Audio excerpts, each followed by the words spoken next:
जो फीलिंग मुझे national anthem सुन के आती है वो है बहुत गूज़बम्स आते हैं मुझे हर बार। हम लोग कितने लाखों करोड़ों बार सुन चुके हैं बट यार मुझे कोविड हो गया। मुझे कुछ सुनाई नहीं दिया। मुझे क्या कहा आपने भाई? ये जवाब नहीं दे सकता। मुझे कपकपी हो रही है। कोई मैं खास सर नहीं दूंगा। koimoi.com How was it? कैसा लगा आपको? How's this feeling sitting with everybody? हाँ मुझे कैसा लगा, मैं बहुत करोड़ों बार ये ट्रेलर देख चुकी हूँ बट मैं अभी एक दूसरे रूम में थी और मैं उस टाइम भी यही बोल रही थी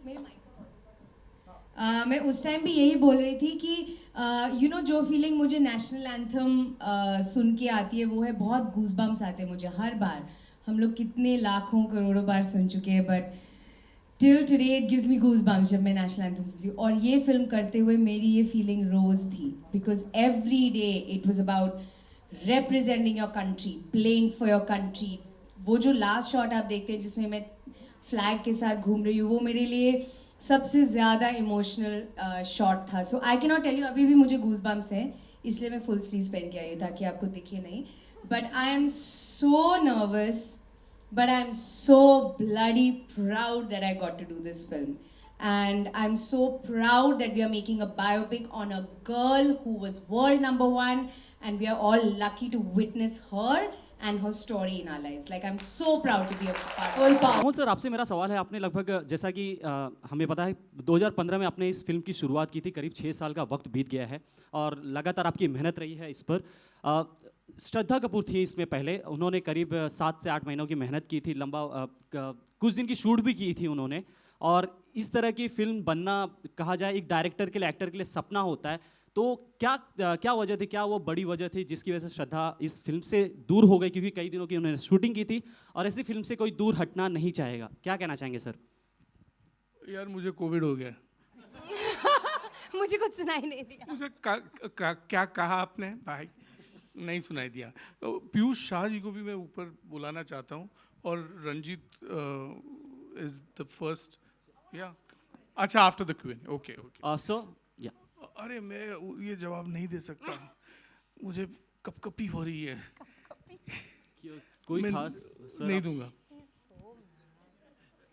बट वो नहीं छोड़ा। अगला हाय परिणीति जी। हाय, ओ तुम सोच के पूछो। हाँ कुछ नहीं, ऐसे बहुत सिंपल सवाल है। 2 सवाल है मेरा आपसे।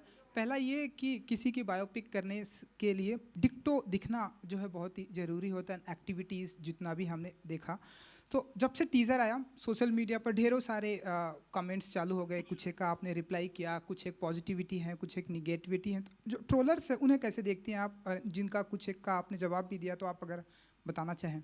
नहीं, मैंने किसी को जवाब नहीं दिया। मैं ट्विटर पे एक कभी किसी को जवाब नहीं देती। बट आपका सवाल का फिर भी मैं जवाब दूंगी। मैं एक्चुअली बहुत अलग दिमाग की हूँ। अगर मुझे लगता है कि जो कोई बोल रहा है वो सही बोल रहा है तो मैं उनको बोलती हूँ हाँ तुम बिल्कुल सही बोल रहे हो and I agree with you. जब मुझे पता है कि कोई सिर्फ बोलने के लिए बोल रहा है तो मैं उनको इग्नोर कर देती हूँ। तो मैं अपना माइंड यूज़ करती हूँ कि ट्रोलिंग में कुछ दम है और मुझे कुछ करने की ज़रूरत है उस बारे में, या ऐसे ही बोलने के लिए बोल रहे हैं तो फिर तो इग्नोर करना बेटर है। आपने सायना जी के ऊपर बायोपिक की, तो क्या इन फ्यूचर आने वाले दिनों में हम देखेंगे परिणीति चोपड़ा जी के ऊपर भी बायोपिक बनेगी? Oh lord! एंड अगर करेगा तो आपके अनुसार कौन वो एक्टर है जो आपके किरदार को फिट बैठता है? मुझे लगता है आपको प्ले करना चाहिए। तुम ही हो मेरे सबसे पुराने दोस्त। मैं चाहती हूँ कि अभी तुम साइन कर लो ये पिक्चर इन एंड एज परी। विनोद सर अभी साइन कर लिया जाए। नहीं, मुझे लगता है बायोपिक बनने के लिए आपको लाइफ में बहुत बड़ी बड़ी अचीवमेंट्स करनी पड़ती है। आई थिंक उसी में आपकी एक कहानी बनेगी और उसी को दुनिया देखना चाहेगी। तो मेरे लिए तो अभी सिर्फ शुरुआत है। शायद 50 साल बाद जब मैं ज़िंदगी में कुछ अच्छा करूँगी तब प्लीज़ बनाना। मजबूत स्ट्रॉन्ग महिलाएं हैं और उनका उदाहरण और उनकी बात बताते हुए बताइए कि महिलाओं का किस तरीके से आपके जीवन में योगदान रहा और यहाँ तक की जर्नी थोड़ा सा जोड़। मैं आपको एक बड़ी ज़रूरी चीज़ बोलती हूँ मेरे बारे में। एक्चुअली ना, मैं एक ऐसे घर में और ऐसी फैमिली में बड़ी हुई हूँ जहाँ पे जेन्युइनली लड़की और लड़के में कभी फ़र्क हुआ ही नहीं। इनफैक्ट कई बार मुझे ज़्यादा अपॉर्चुनिटीज़ मिलती थी मेरे 2 भाइयों से, क्योंकि जिस डिपार्टमेंट में उनको लगता था कि मैं ज़्यादा काबिल हूँ और मेरा भाई कम काबिल है, मुझे अपॉर्चुनिटी मिलती थी। जब से मैं यहाँ आई हूँ और इंडस्ट्री में या मीडिया की बातें सुनती हूँ, यहाँ पे बहुत एक women empowerment, equality, gender equality की बातें चलती हैं। I actually woke up to this just 10 years ago because I have come from the coolest household ever, जहाँ पे एजुकेशन में किसी भी डिपार्टमेंट में खर्चा सबसे ज़्यादा मुझ पे किया गया, क्योंकि मैं उस टाइम काबिल समझी जाती थी। तो मुझे तो आज तक यही लगता है कि हम इस बारे में बात भी क्यों करते हैं, इसमें बात करनी ही नहीं चाहिए।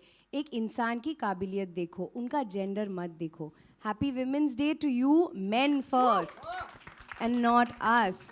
It's to do with your abilities, not your gender. koimoi.com